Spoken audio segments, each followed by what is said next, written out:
Partiin Kongireesii Federaalaa Oromoo gaagama siyaasaa Itoophiyaa furuuf mootummaan cimsaa akka hundaa'u yaada dhiyeesse. Siraaj sabaaftu qindeesse. Haalli hidhamtoonni siyaasaa Oromoo keessa jiran yaaddessaa ta'uun himame. Gabaasa dabalataan Imaa Umar irraa dhageenya.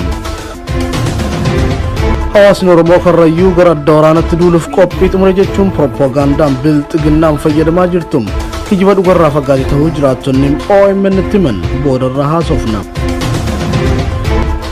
Godina addaa Oromiyaa naannoo Finfinnee bulchiinsa magaalaa Sabbataa keessatti buqqaatonni humnaan gara mooraa waraanaa akka deeman dirqisiifamaa jiraachuun himame.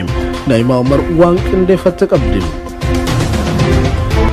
Abiyyi Ahmad gama adda waraanaatti imaleen jira jechuu hordofe yaadonni garaagaraa xiinxaltoota fi dhaabbilee dhimma walitti bu'iinsaa qorataniin kennamaa jira. Bal'ina oduu kanaa Siraaj sabaaftu nutti hima.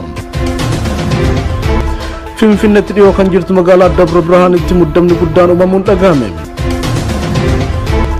Itiyoophiyaan dippiloomaatonni Ayirlaand afur hatattamaan Finfinnee keessaa akka bahan beeksisuu ministeerri dhimma alaa Ayirlaand Saayimon Koveeniin ibsan. Siraaj sabaaftu balballoomsa. Egaan sadaasa 25 bara 2021 kun matoota oduu keenya irraati. Guutuun oduu keenya irraa kunootiin Siraaj sabaaf bilisan dabarsa.